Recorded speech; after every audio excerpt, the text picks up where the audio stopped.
di mana manusia maupun roh yang keluar dan masuk dari underworld akan dipantau dan juga dijaga oleh Cerberus. Dan bila mana Oke, halo teman-teman semua, balik lagi bersama Tosen saya di sini. Dan seperti biasa di video kali ini kita akan membahas Poci, podcast cerita mitologi. Kemarin kita sudah membahas beberapa makhluk mitologi dari Nusantara. Dan sekarang ini kita balik lagi nih ke mitologi Yunani. Kita akan membahas salah satu makhluk yang dari neraka, yaitu anjing berkepala 3 bernama Cerberus. Tapi sebelum ke ceritanya teman-teman semua, silakan teman-teman klik tombol subscribe dan nyalakan lonceng notifikasi supaya teman-teman tidak ketinggalan video terbaru dari Sensei. Bila sudah, tanpa basa-basi lagi teman-teman semua, langsung saja kita gas di pembahasan Poci, podcast cerita mitologi.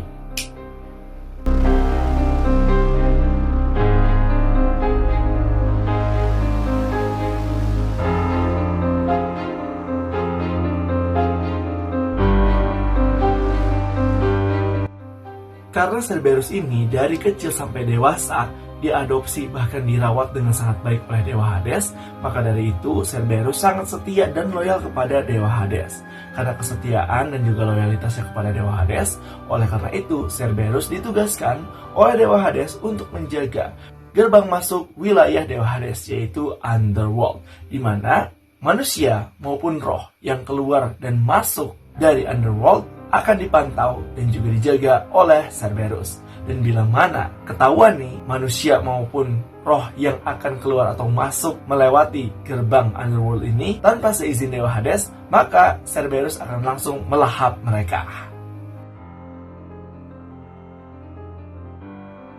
Cerberus ini digambarkan adalah makhluk anjing berkepala 3. Dalam catatan mitologi Yunani kuno, ketiga kepala Cerberus ini melambangkan, yaitu masa lalu, masa sekarang, dan juga masa depan. Sedangkan di catatan yang lainnya mengatakan bahwa kepala Cerberus ini dilambangkan sebagai siklus kehidupan manusia, yaitu pada saat kita masih kecil atau masih bayi, kemudian di mana kita di masa-masa muda, fit, dan bahkan strong untuk menjalani kehidupan, dan yang ketiga adalah masa tua kita yang rentan akan sakit dan juga kematian.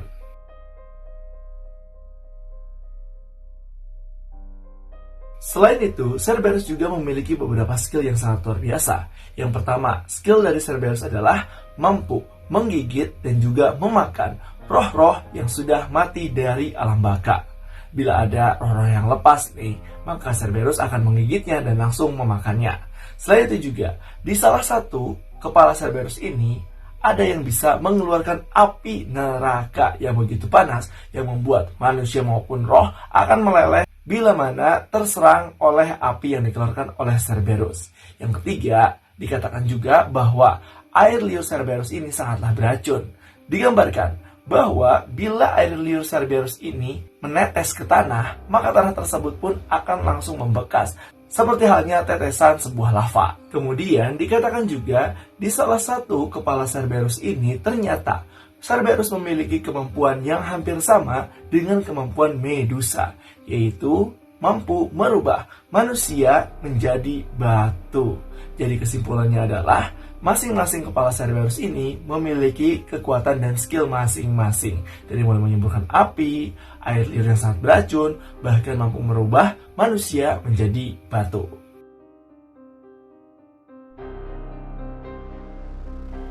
Cerberus ini, walaupun dia adalah peliharaan dari salah satu dewa tertinggi di Yunani, tetap saja Cerberus pernah dikalahkan oleh beberapa pahlawan yang diutus oleh dewa-dewa yang lain.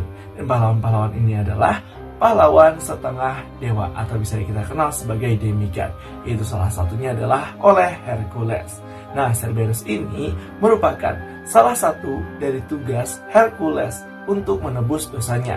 Dan Cerberus adalah tugas terakhir di mana Raja Eurystheus menyuruh Hercules untuk membawa Cerberus ke dunia manusia.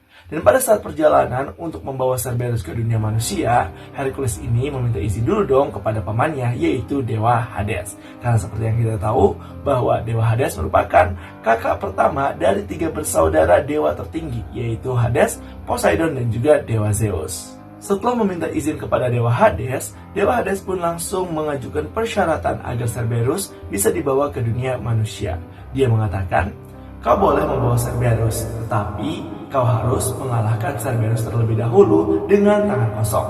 Mendengar tantangan tersebut, Hercules pun menyetujui apa yang dikatakan oleh Dewa Hades. Dan pada akhirnya, Hercules bertarung dengan Cerberus menggunakan tangan kosong. Tapi singkat cerita teman-teman semua, Hercules pada akhirnya bisa mengalahkan Cerberus dan dibawalah Cerberus ke hadapan Raja Eurystheus.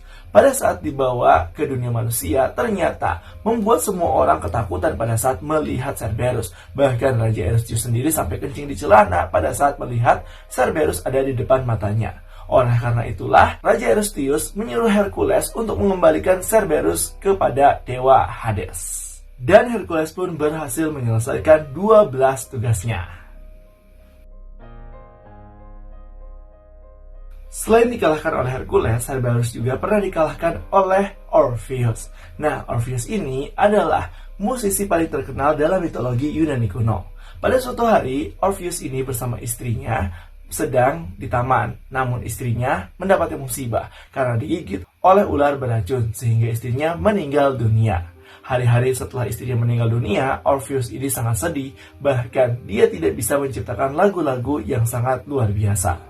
Hingga pada akhirnya Orpheus memutuskan untuk menculik roh istrinya ini dari Underworld dan berhadapan dengan Dewa Hades. Kemudian pada saat di perjalanan untuk menuju Underworld, ternyata Orpheus ini bertemu dengan Cerberus. Pada saat itu Cerberus akan langsung melahap Orpheus karena Orpheus tidak memiliki izin untuk masuk dari Dewa Hades. Namun Orpheus ini adalah musisi yang terkenal, dia pun langsung memainkan harfanya yang membuat Cerberus pun tertidur lelap akibat mendengarkan harpa musik yang sangat indah yang dimainkan oleh Orpheus. Dan dari situ Orpheus pun berhasil melewati Cerberus tanpa ada perlawanan sedikit pun.